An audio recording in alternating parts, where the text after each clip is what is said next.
Saludos, aguerridos Ardaukar. ¿Estáis preparados para superar la prueba del Gob Jabbar y cabalgar a lomos de Shai Hulud? Hoy doblamos el espacio hasta Arrakis para traeros la película que el propio David Lynch repudió y que se ha convertido en objeto de culto. Dune, basada en la obra de Frank Herbert. Y recordad, la especia debe fluir.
La película de Dune de David Lynch está basada en el primer libro de la saga homónima escrita por Frank Herbert.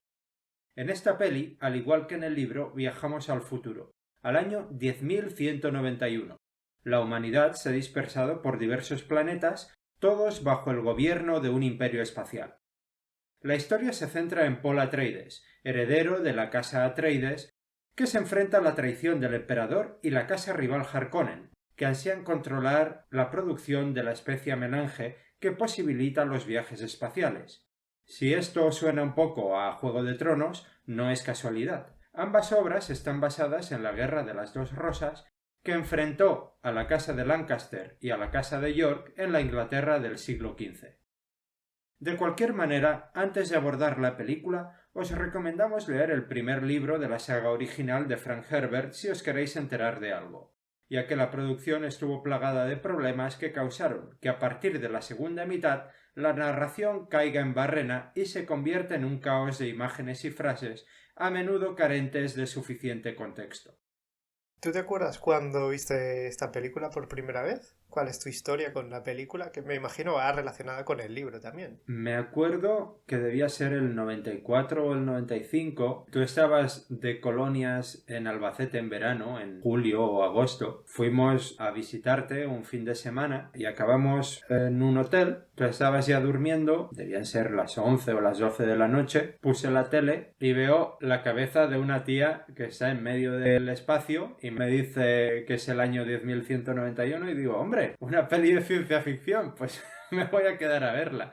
Y estuve así hasta las 2:00 de la madrugada viendo la peli. No entendí nada, pero como era todo tan sugerente, la antítesis del futuro, ¿verdad? Si tienes viajes espaciales y tal, cómo están con un sistema social tan anacrónico, con un emperador, unas casas de nobles, la aristocracia, fue algo que me llamó mucho la atención. A mí me suena que yo ya había oído hablar de la película y del libro, pero en los años 90 y viviendo en Castellón, encontrar todas estas cosas frikis era bastante más difícil que hacerlo ahora. Y el libro conseguí encontrarlo un año más tarde, también me gustó mucho, de hecho me gustó tanto que me compré poco a poco toda la saga. Me leí todos los libros de la saga original de Frank Herbert y me leí también la primera trilogía que hicieron el hijo Brian Herbert con Kevin J. Anderson. Sinceramente son simplemente unos sacacuartos. No tienen ni punto de comparación con la saga original.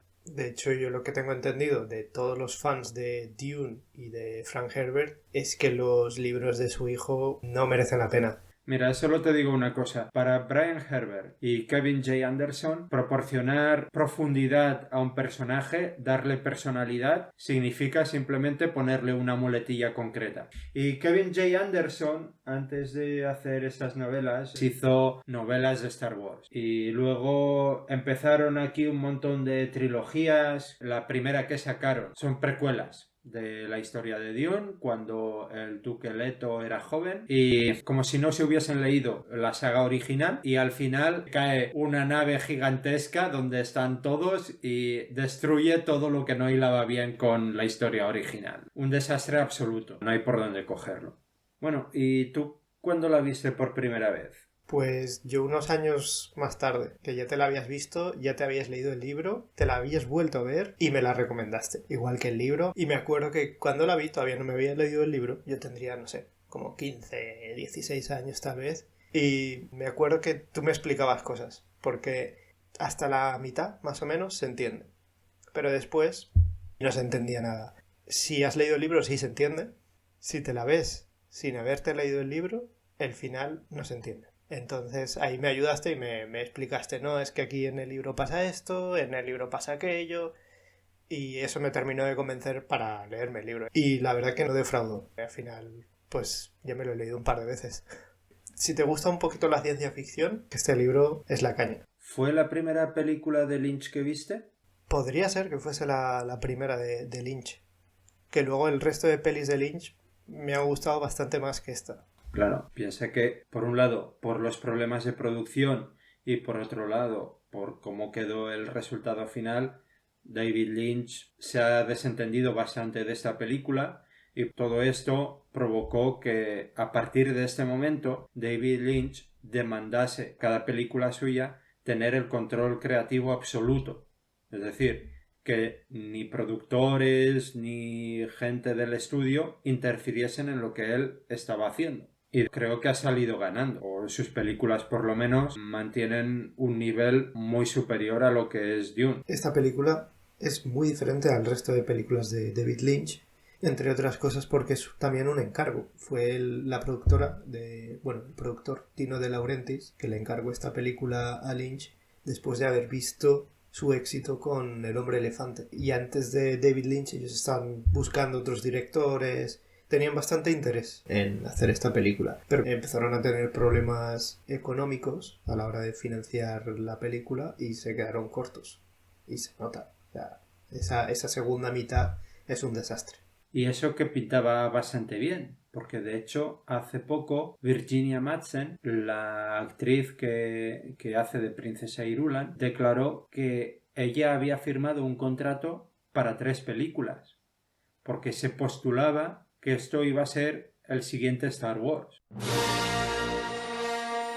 Pero no pudo ser y lo que iba a ser una gran superproducción quedó como una película de serie B y bastante mediocre. Hay que comentar que tampoco nadie se esperaba esto, porque David Lynch venía de rodar Eraserhead, Cabeza Borradora, que fue un éxito indie dentro de lo que cabe, tuvo bastante admiración y seguimiento dentro de los círculos cinematográficos, lo que le permitió sacar la suficiente financiación para rodar El hombre elefante, que eso ya sí que fue un éxito, creo que absoluto, de crítica y público. Dentro de la producción de David Lynch podemos separar 2 tipos de películas: las bizarradas y los biopics. Y lo único que tienen en común es una colección de personajes sórdidos, poco ordinarios. La idea original era crear una película que iba a durar casi 4 horas, pero el estudio, los productores no se lo permitieron y le dijeron que tenía que durar 2 horas como mucho. Él consiguió extender a 2 horas con 13 minutos, creo que dura la versión que hay ahora en Netflix. Hay una versión alternativa, no está ni firmada por Lynch, es la versión de Alan Smithy.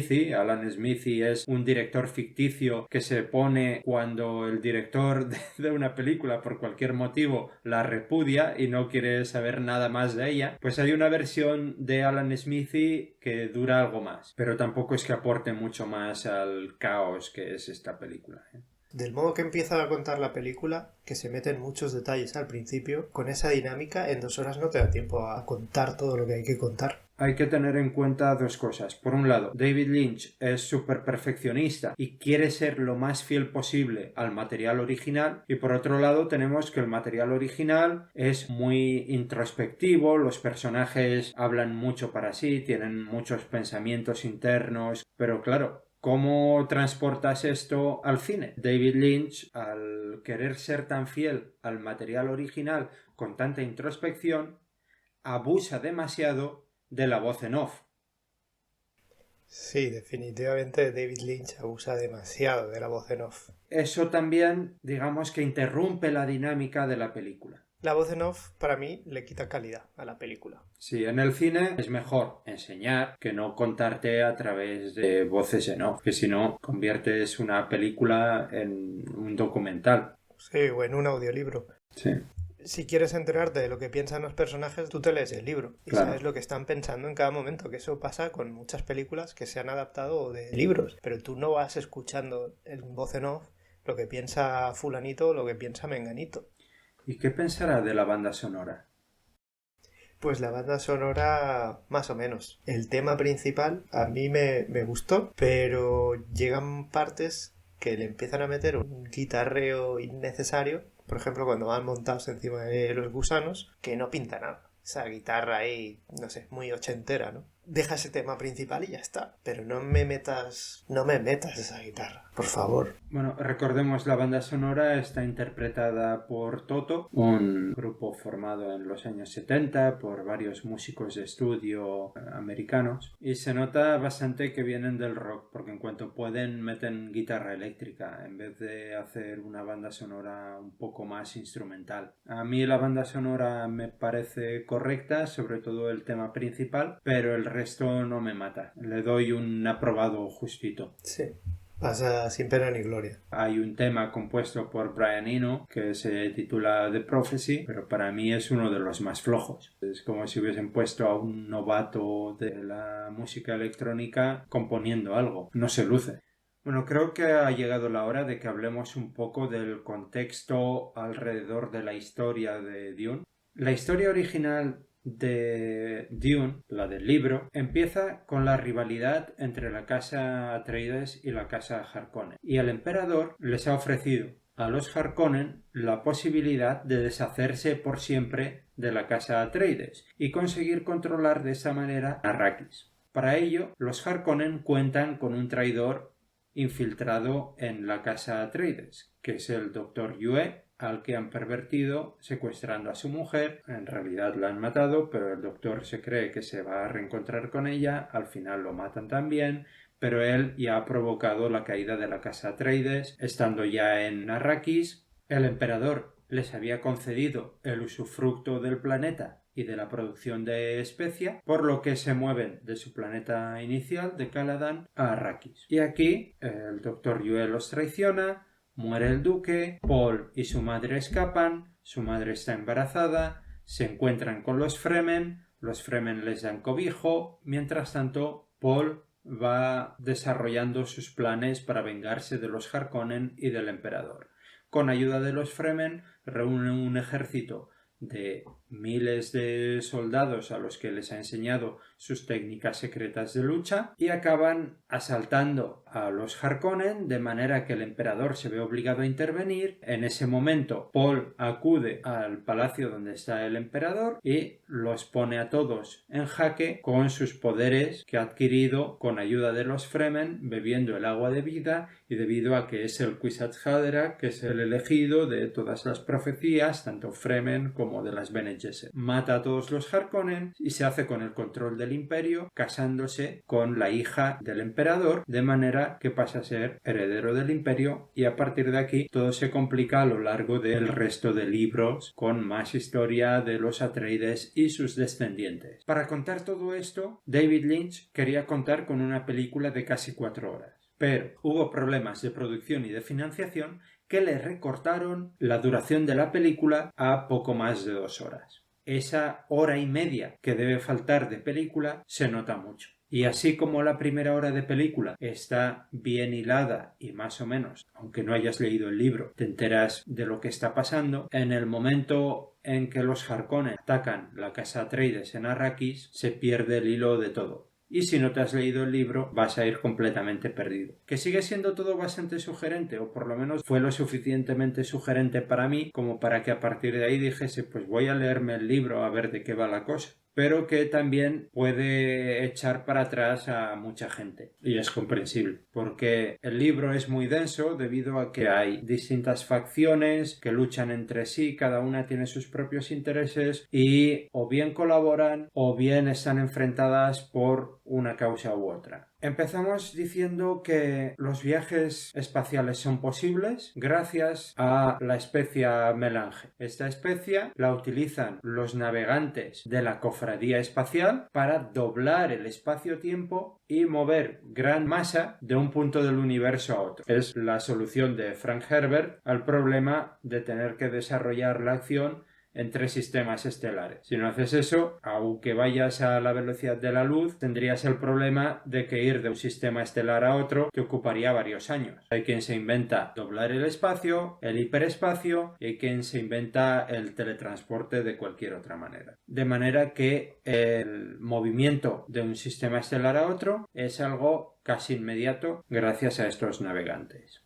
Luego tenemos a la compañía Choam, que tiene el monopolio del comercio interplanetario, por lo que tiene que colaborar íntimamente con la cofradía espacial, que es la que posibilita los viajes espaciales. De la compañía no se habla gran cosa en la película, si bien en el libro sí que juega un papel bastante más importante. Luego tenemos a los Mentat, que son ordenadores humanos. ¿Quieres explicar por qué hacen falta ordenadores humanos en el universo de Dune?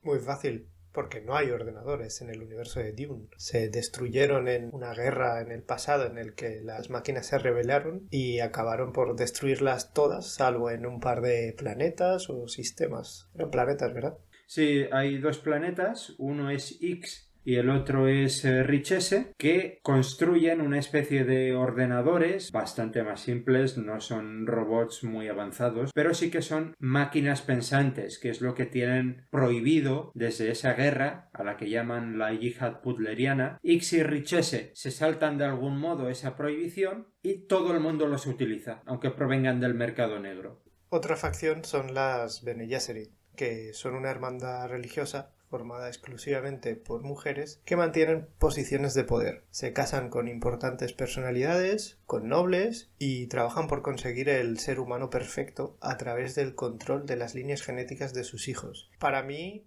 son un poquito como los Jedi en el universo de Star Wars, en el sentido de que tienen superpoderes hasta cierto punto, pueden manipular la mente de otras personas con un entrenamiento mediante modulaciones y entonaciones específicas en la voz. De hecho, eso se menciona en la película, está utilizando la voz y le cambian la voz, cosa que yo en el libro nunca me imaginaba que alguien cambiaría la voz. Y si no recuerdo mal, uno de los poderes que tenían las Bene Gesserit era que podían elegir el sexo del hijo que iban a tener.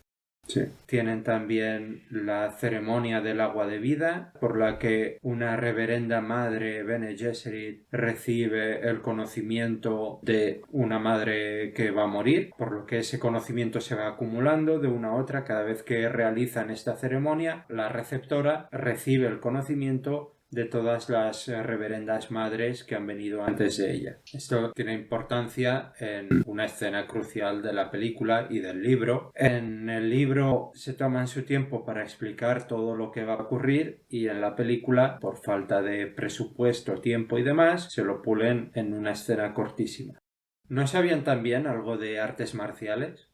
Tenían un estilo que en el libro lo llaman el Wording Way en inglés, no sé en español cómo lo llaman, y en la película también lo mencionan. Sí, lo que pasa es que en la película se inventan estos módulos, los Wording Modules, que captan tu voz y la convierten en un rayo destructor. Sí, que dices, para eso mejor utiliza una pistola de rayos y te ahorras todo el entrenamiento. Sí, eso no aparece en el libro. Eso es invento de la película. Simplemente para tener que ahorrarse el explicar qué son los Wording Ways, pues te inventas que son los Wording Rayos láser. Otra facción sería la corte imperial. El universo conocido está gobernado por el emperador Padishah Shaddam IV. El emperador tiene una hija, la princesa Irulan, que se nos presenta al comienzo de la película explicándonos el contexto de esta historia. Y también en la corte del emperador hay una Bene Gesserit, la reverenda madre Gaius Helen Mohiam, que es la decidora de verdad del emperador y la antigua mentora de Dama Jessica, a quien veremos ahora después en la casa Atreides. Esta decidora de verdad está constantemente al lado del emperador explicándole si la persona que tienen delante está diciendo la verdad o si está ocultando algo debido a los poderes que tienen las Bene Gesserit. La siguiente facción sería ya la casa Atreides, que es la casa del protagonista, Paul Atreides, que es el único hijo y el heredero del duque Leto Atreides, que en el libro yo siempre me lo he imaginado al duque como una persona mucho más seria que como lo pintan aquí en la película. Y Paul está interpretado por Callahan, el capitán, vamos a llamarlo el capitán, el que no sabes nunca si está enfadado o si está contento, dependiendo de si le miras a los ojos o a la boca, que ya tenía sus 20 y tantos años y está interpretando a un chavalín de 14 años. 24 años tenía. Para mí quedaba un poco demasiado señor ya en esta película. Es lo que tiene ser amiguete de David Lynch, que te mete en sus películas quieras o no. Esta fue la primera película que trabajó este actor con David Lynch y luego ya ahí hubo un bromance. Yo creo que ya se conocían de antes, ¿eh? Ah, seguro. Lo tengo que comprobar, pero me parece que ya eran amiguetes de antes. En los Atreides también está la dama Jessica, que es la concubina del duque. Y también está Alia, que es la hermana pequeña de Paul, que nació tras la muerte del duque. El duque decidió no casarse con la dama Jessica para mantener la posibilidad de poder casarse por conveniencia con alguna otra gran casa y conseguir de esta manera más poder o influencia dentro del imperio. Y por otro lado, la dama Jessica tenía orden de las Bene Gesserit de tener una hija y tuvo un hijo. Lo hizo en parte por arrogancia, porque ella piensa que va a tener al elegido, al Kwisatz Haderach. Por otro lado, en la casa Atreides tenemos también los mentores de Paul, que son Thufir, Gurney y Duncan Idaho, que cada uno le entrena en una modalidad. Uno es el Menta, Thufir, y los otros dos son guerreros. Le enseñan diversas artes marciales y los estilos que la casa Atreides conoce para poder defenderse y estar siempre alerta. Y de hecho le echan la bronca en un momento que él está de espaldas. Pasa igual en el libro que en la película. Me encanta esa parte porque es clavadito.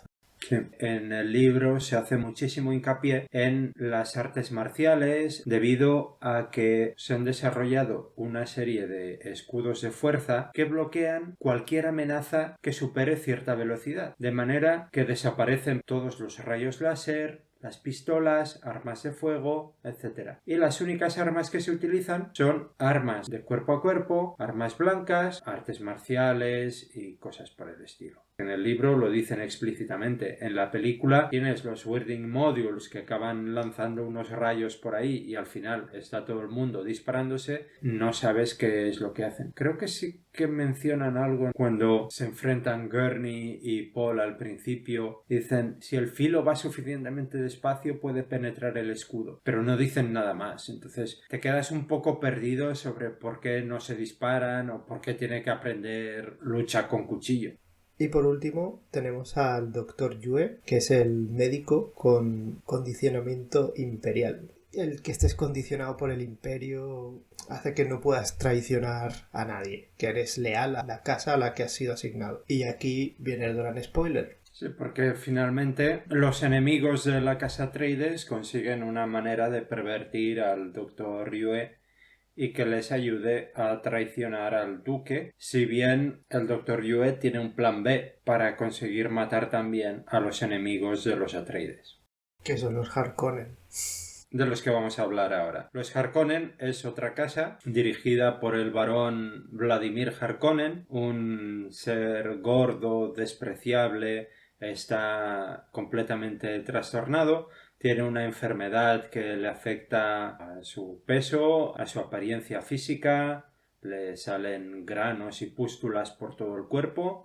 Hay una cierta homofobia en el libro. Para rematar la completa perversión del varón, lo hacen homosexual. A día de hoy no sería esta una característica que le pusieran a la antítesis del personaje principal. El varón Vladimir Harkonnen está rodeado de 4 fieles ayudantes. 2 de ellos son sus sobrinos. La bestia Ravan es el sobrino mayor y es un completo idiota, aunque es fuerte e infunde temor a todos los que se enfrenta. En la película está mal representado, diría yo. Se nos presenta como un gordo bastante desagradable, algo así como una versión tonta del varón. Luego está Feyd-Rautha Harkonnen, el hermano de Ravan, que debido a que es muchísimo más inteligente, hábil y es la versión maligna de Paul Atreides, pues es el heredero de la casa Harkonnen. El barón Harkonnen tiene también a su mentat maestro de asesinos, Peter de Vries, que como todo en la casa Harkonnen es un mentat pervertido.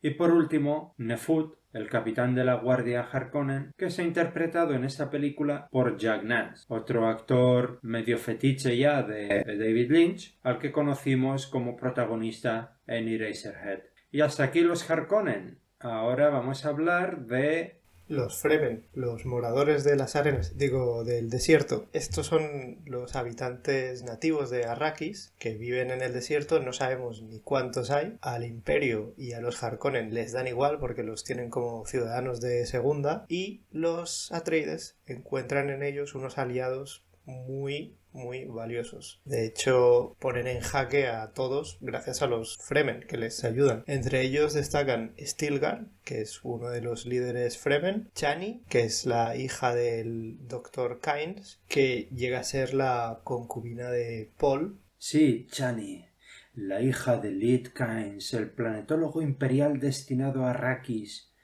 Este hombre fue considerado un Uma, un hombre santo o profeta entre los Fremen.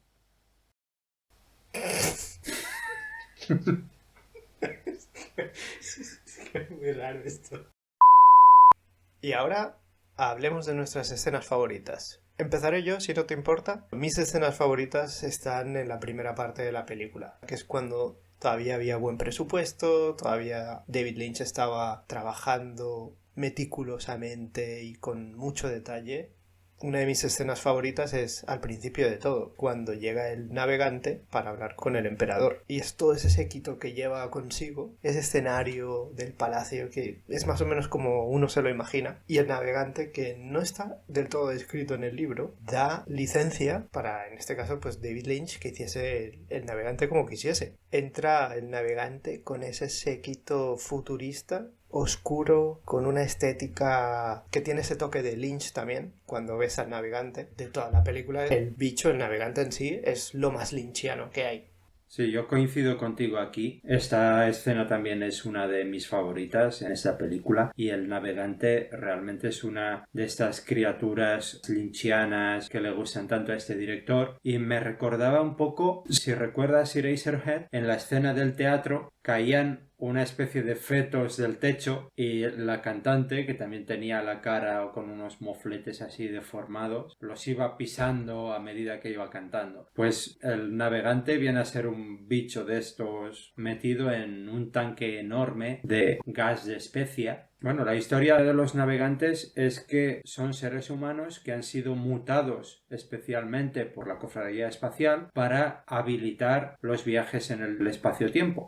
Como Frank Herbert no describe más que vagamente al navegante en el libro, pues David Lynch se puede tomar la libertad creativa de ponerle la pinta que él quiera. Lo mismo pasaba en Star Wars con Jabba el Hutt, que originalmente iba a ser un humano también.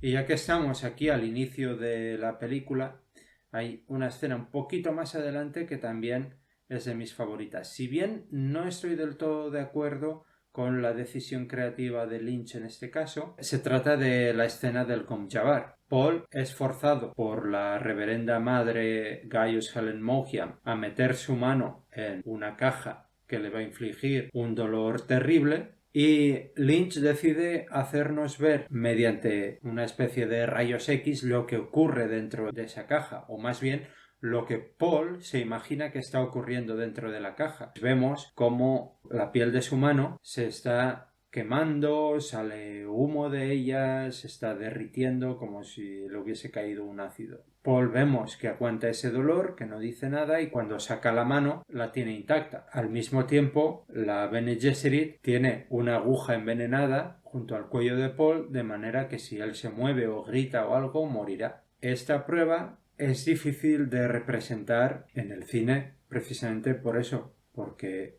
tienes a una persona que está aguantando un dolor inmenso, no puede expresar ese dolor, no puede gritar, no puede decir que le está doliendo, porque si hace eso, la Bene Gesserit lo matará, y al mismo tiempo tú tienes que imaginarte que le están pasando cosas horribles. Entonces, ¿cómo hacerlo sin utilizar la técnica que usó David Lynch? En la miniserie de Dune que hicieron en el año 2000 o por ahí, utilizaron el mismo recurso que usó David Lynch. Y yo estoy ansioso por ver qué es lo que nos espera en la versión de Villeneuve. Si utilizará el mismo recurso que David Lynch o bien optará por alguna otra solución. Pero aquí lo que más me llamó la atención fue sobre todo la caracterización y la interpretación de la Bene Gesserit. O sea, después de haber visto a la escena anterior con el navegante, ves entrar aquí a una señora vestida completamente de negro con unos ropajes más propios del siglo XV o XVI que del futuro y con el pelo rapado, y a mí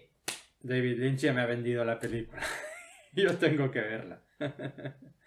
Aunque luego sea el desastre que acabó siendo, pero las partes que tiene bien desarrolladas, que son las que suceden durante la primera hora, valen completamente la pena. Una lástima que no le permitieran completarla como a él le hubiese gustado, pero a pesar de sus defectos, yo creo que es una película que vale la pena ver. Sí, como hemos dicho en la intro, ¿no? Es una peli de culto ahora mismo. Y la primera parte, si te has leído el libro, es que es exactamente como está escrito en el libro. Y de hecho, otra escena mía favorita es la de cuando Paul está en su dormitorio en Arrakis, que ya han llegado al planeta Dune, y le sale el cazador buscador, que es la jeringuilla esta voladora que maneja el traidor escondido, y todos los detalles que están descritos en el libro, cómo sale el traidor de un cuarto medio escondido, cómo sale la jeringuilla de un elemento decorativo que había sobre la cama, es exactamente como sale en el libro.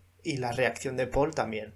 Bueno, y aparte de estas escenas, ¿hay algo que te gustaría destacar de esta película? Pues sí, de hecho hay bastantes cosas, tanto buenas como malas. Empezaremos por las buenas. Lo primero es que David Lynch es súper meticuloso en la película a la hora de representar todo lo que se dice en el libro. Y esto en algunos puntos se excede de puntilloso y añade demasiada voz en off, por ejemplo, o demasiados elementos que no vienen a cuento o no aportan nada a la trama. Por ejemplo, el personaje de Duncan Idaho en toda la saga es importante a partir del segundo libro. Aquí en el primero se menciona de pasada un par de veces, en la película aún mucho menos. Aparece solo en 2 escenas y en la segunda lo matan, no aporta nada y lo podrían haber eliminado sin mucho problema y comprimir lo que tenían que hacer 2 personajes o lo que tenía que aportar Duncan Idaho, que lo hiciese Gurney Halleck, por ejemplo, no hubiese desentonado mucho tampoco.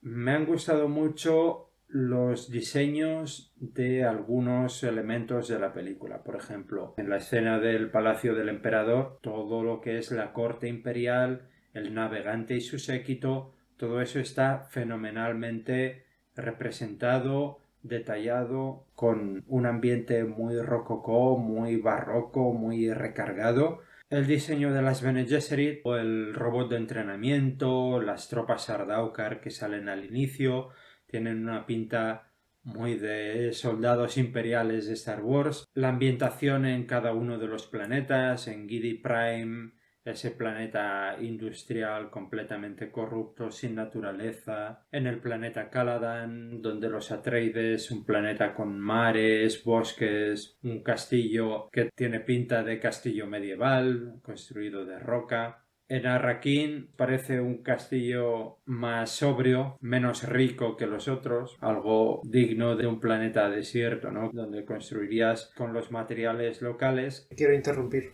porque Sí. en Arrakeen a mí no me gustó. Por un lado porque le noto falta de congruencia en esos decorados. Toma elementos de arte precolombino o de estilos arquitectónicos precolombinos. Y por otro lado, murales de otros estilos que nada que ver. Y es un palacio donde supuestamente va a venir nobles. Y vale que no sea tan pomposo como el palacio que tienen en Caladan. Porque en el libro te lo describe con plantas. Sí, tiene un jardín en el Sí, centro del palacio que aquí no aparece. Es posible que el jardín se haya ido al carajo en postproducción. con el presupuesto que de pronto le dijeron ya no hay más dinero. Se acabó, sí. A mí el planeta de los Harkonnen, ese sí me gustó. Ese estilo industrial, decadente. Luego el diseño del destiltraje que utilizan los Fremen está bastante bien. De hecho, en la nueva película ya he visto algunas fotos del rodaje y tal, y viene a ser algo muy parecido. Más moderno, lo han cambiado un poco, pero sigue siendo un traje de cuero negro y... Dentro de los vehículos, el único diseño que me pareció memorable fue el de la cosechadora de especia. El diseño de los gusanos está bastante bien, dentro de lo que cabe, aunque claro, aquí tampoco es que tengas mucho para innovar. Un gusano es un gusano, está bastante bien descrito en el libro y en la película sale prácticamente como está descrito en el libro. Hay algunos artilugios que están bastante bien diseñados, como las lámparas flotantes voladoras en los palacios de Atreides, tanto en Caladan como en Arrakeen, y la jeringuilla asesina, el cazador-buscador. Y luego, por mencionar el lado negativo, a mí me parecieron diseños bastante cutres de las naves espaciales. Esos cubos que vuelan. Sí, son como cajas de zapatos que vuelan, latas de Pringles nodrizas, Que que esas encima están pintadas. Esas no se sí, mueven. son acrílicos, que vale, en Star Wars, en la original, también usaban el mismo truquito, pero es que no se notaba tanto. Y pintaban algo mejor, ¿sabes? Un diseño que no era un tubo. Dentro del lado negativo de la peli tenemos los efectos especiales. Se notó que se pasaron de presupuesto o que se lo cortaron porque cuando llegó la hora de hacer efectos especiales están hechos con cuatro perras. Si bien la primera parte de la película está rodada con buen presupuesto y parece una superproducción, los efectos especiales es como si fuese una película de serie B o serie Z incluso. Tenemos croma mal, tenemos acrílicos mal, tenemos en las escenas del final, en la guerra en Arrakis, están los Fremen corriendo en primer plano y al fondo se ven monigotes ahí pegados que no se mueven. Claro, eso cuando veías la película en vídeo, en VHS, pues a lo mejor no lo notabas, pero ahora en alta definición, en una pantalla plana. Bueno, y las escenas en general de acción no son el fuerte de David Lynch, ¿eh? Esa escena del final, precisamente, ya no es solo los efectos especiales, es el tipo de planos que utiliza que para una batalla campal, lo siento, pero no me vale. No, aquí las coreografías están muy mal. Es como si hubiesen pillado a un antiguo luchador de la WWF y les hubiese enseñado a hacer técnicas de lucha libre. Y cuatro llaves y mal aprendidas, además. Hay una escena en la que un soldado Atreides se enfrenta a uno de los Harkonnen, se lanza literalmente al vacío, de manera que aunque no hubiese nadie abajo o aunque el de abajo no se defendiese, igualmente se iba a pasar de largo, porque lo único que hace el soldado Harkonnen es acompañarlo con las manos, como si fuesen luchadores de WWF cuando se suben a las cuerdas del ring y se lanzan sobre uno y el otro le da la voltereta para que caiga sobre su espalda. Y los pucks que no falten, ¿eh?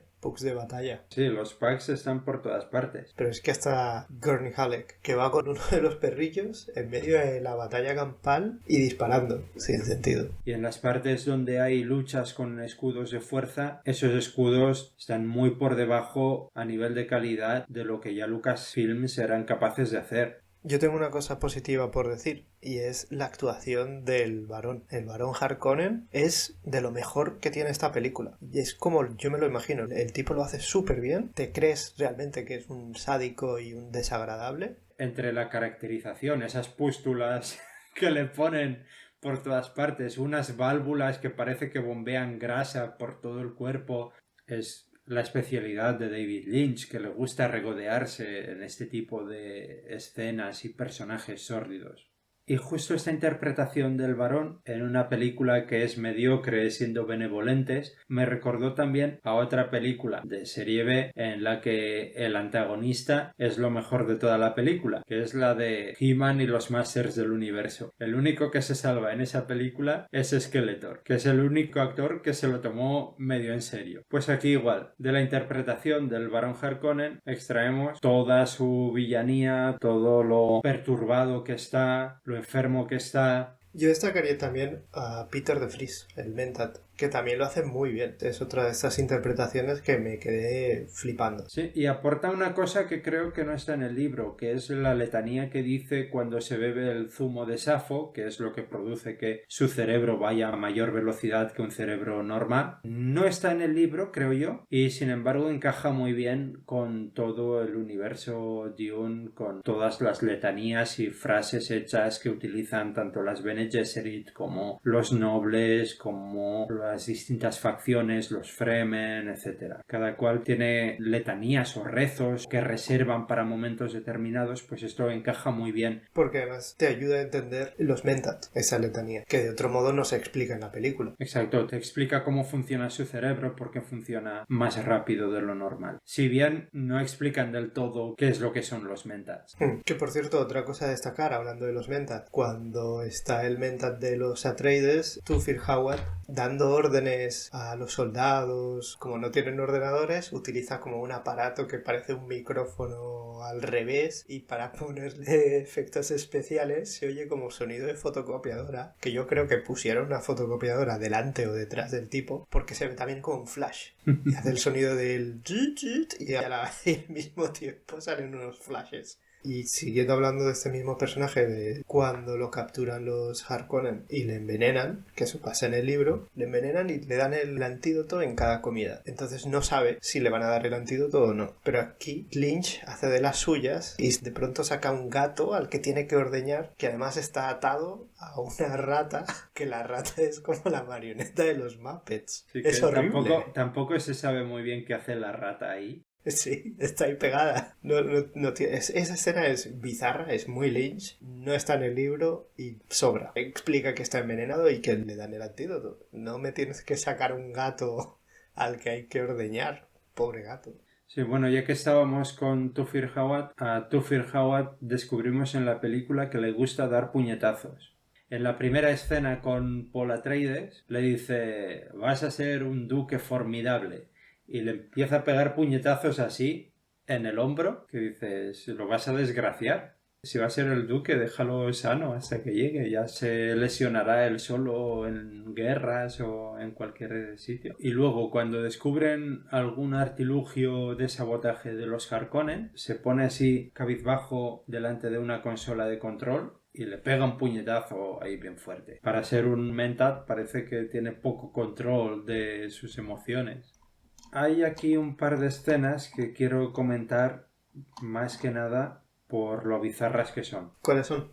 Bueno, cuando cae la casa Atreides, hay una escena en la que el duque Leto está incapacitado delante del Dr. Yue, que lo ha traicionado, pero le quiere colocar un diente con gas tóxico para que mate al barón Harkonnen cuando esté frente a él. En esa escena, el Dr. Yue le dice: "Remember the tooth, the tooth, the tooth".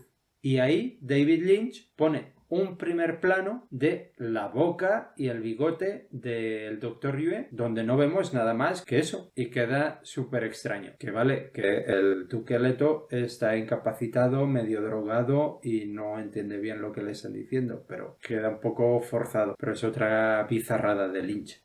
Luego otra escena en la que notamos que falta contexto a la película es cuando ya están los Harkonnen frente al duque capturado y Feyd-Rautha tiene un corte de 2 segundos mirando al duque y en voz en off se escucha "I wish this was Paul", que dices, cuánta animadversión para alguien a quien no ha visto en persona en toda la película. Y esto a mí me recuerda no a otra película, sino a un cómic que es la gran superproducción de Super López, donde al final de la historia se equivocan de rollo, cogen el de los Descartes para el estreno de la película, y hay una de las primeras escenas que salen después de que la voz en off narre que es una historia tipo Conan el Bárbaro, que se llama Tronak el Cartaco, y lo primero que sale es un niño que sin venir a cuento dice «¡Me vengaré! ¡Ya lo creo que me vengaré!» Y esa es la primera frase, y el público se queda flipando y dicen «¿Pero qué le han hecho a este niño?» Y uno dice «Debe ser un Cartaco». Pues aquí es igual. Dices «¿Pero qué le ha hecho Paul a Fate Rauta?» Debe ser un Harkonnen. O sea, no tiene más, no tiene ninguna explicación. Los Harkonnen odian a los Atreides y viceversa, y ya está. Hay otra escena muy lynchiana en la película en la que tenemos al varón flotando completamente loco alrededor de una estancia de su palacio, con Nefut, el capitán de la guardia, tocando un instrumento horrible parecido a un organillo, y Rabán entra y se come la lengua de una vaca, porque es un palacio y charcutería al mismo tiempo. Hay una vaca colgando, le arranca la lengua de cuajo y se la come cruda. Entonces el varón le dice que tiene que apretarles a los yarrakis para sacar toda la especia, y Rabán se alegra mucho, sale y empuja a un trabajador enano que estaba limpiando la vaca. Violencia gratuita contra las personas bajitas. Y entonces de un baño de vapor que había al lado, porque debe ser una charcutería con spa, sale Fate Rauta con un tanga futurista que rivaliza en vergüenza ajena con el traje de Sean Connery en Zardoz. O con el traje de esquí de Ned Flanders. Con él es como si no llevara nada. Ese Flanders y su erotismo. Y la escena acaba con el varón enamorado de su sobrino diciendo Lovely Fate. Y es una escena 100% David Lynch. Y algo que hay que comentar también es ya hacia el final de la película, que se notaba que ya no había dinero.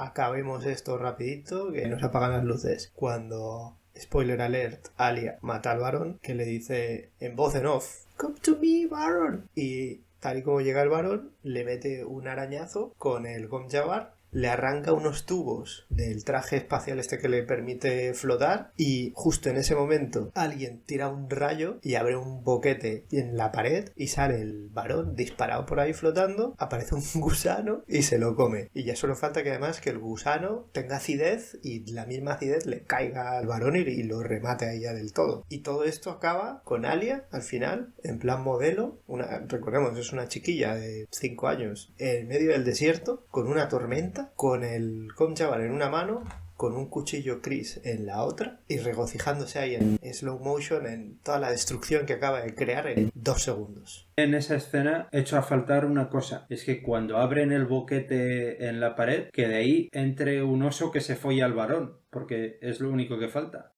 O un puk. O un puk, sí. Que se le folle la pierna. Sí, y llega el gusano y se come todo, ¿sabes? Y ya la escena final es de antología, porque llega Paul, se enfrenta al emperador y su séquito, está todo el mundo que ha participado en la película, parece que los han reunido a todos y les han dicho venga, venid para aquí, que ya acabamos esta escena y nos vamos al kebab porque no queda dinero para más. Y en esa escena tiene Paul un duelo con Fate Rauta Harkonnen, para demostrar que Fate Rauta lucha sucio y que no se atiene a ninguna regla. Lo primero que hace es morderle la mano a Paul. Antes de tantearle con el cuchillo ni nada, le muerde. Eso para que veamos lo mala persona que es. Pero Paul contraataca con un Kotegaeshi, un bloqueo de la muñeca de Fate Rauta que tiene el cuchillo, le pega una patada al estómago y lo lanza hacia adelante. Fate se levanta y como si nada va cambiando de guardia saltito. Con él es como si no llevara nada, llevara nada. Ese Flanders y su erotismo. Es como si no llevara nada, porque la cámara se deleita en su culo. Que dices, pues a lo mejor en una pelea hay partes del cuerpo más importantes donde te tienes que fijar, pero para el cámara parece que no. En fin, ese Flanders y su erotismo. Fate contraataca y saca una cuchilla envenenada oculta de su chaqueta. Paul hace una proyección de sacrificio cutre y le clava el cuchillo en la mandíbula a Fate Rauta, y con un grito suyo se abre el suelo y a Fate Rauta se le ponen los ojos en blanco, pues no sé, como si se le hubiese ido el alma o le hubiese pasado algo. No se sabe muy bien qué ocurre. Y Justo en ese momento empieza a llover en Arrakis. ¿Pero qué pasa? ¿Cómo es posible? El planeta desierto. Hasta la hermana Alia nos lo pregunta. ¿Y cómo puede ser? Pero ella tiene la respuesta. Pues porque es el Kwisatz Haderach. ¡Qué sorpresa! Como si nos hiciesen falta más indicaciones de que Paul es el elegido. Por si acaso, David Lynch, viéndose el desastre, dice, mira, lo voy a explicar porque aquí yo no sé si se va a entender o qué. Tú, niña, dilo. y luego ya veremos. Muy bien, pues visto lo visto, y dado que fue un desastre comercial, ¿a quién podríamos recomendar esta película? A todos los Harkonnen, no, ahora en serio, a los fans de Dune, de la novela, yo igualmente se la recomiendo. Sobre todo esa primera parte, yo creo que la puedes disfrutar y al final pues te puedes hacer una idea de por dónde van los tiros. Y todos los que quieran ver la película nueva de Dune de Villeneuve, también les recomendaría que viesen esta obra de culto. ¿Y tú? ¿A quién recomendarías esta película? Bueno, yo solo se la recomendaría a quien se haya leído el libro. Tal vez, una vez Villeneuve haya acabado su nueva película, que vean esta también, simplemente por comparar. También se le podría recomendar a los fans de Lynch, pero sería más como curiosidad porque esta película es muy diferente al resto de pelis que tienen su filmografía. Yo creo que los fans de Lynch pueden dejar de lado esta película. No aporta nada. Es su mayor fracaso reconocido por él, que no es la película que a él le hubiese gustado hacer. ¿Qué puntuación le darías? Un 4 de 10 como película. Como fan de Dune, pues a lo mejor sería más benevolente, pero por valores puramente cinematográficos no llega al aprobado. De hecho, en un día malo incluso le pondría un 3 de 10. Y solo por la parte del principio. Si tengo que puntuar cada parte por separado, a lo mejor la primera parte se llevaría un 6 y la segunda parte un 1. Sí, estoy más o menos como tú. Entre el 3 y el 4, toda la película. La primera parte sí la aprobaría, la segunda parte, honestamente, me dio ganas de apagar la película esta vez que la estaba viendo. Y hasta aquí nuestro comentario de Dune. Si os ha gustado, no os olvidéis de darnos un like, suscribiros y darle a la campanita. ¿Queréis que comentemos alguna película en particular? Si es así, dejádnoslo en los comentarios. ¡Hasta la próxima! Un saludo a todos. Adiós. Adiós.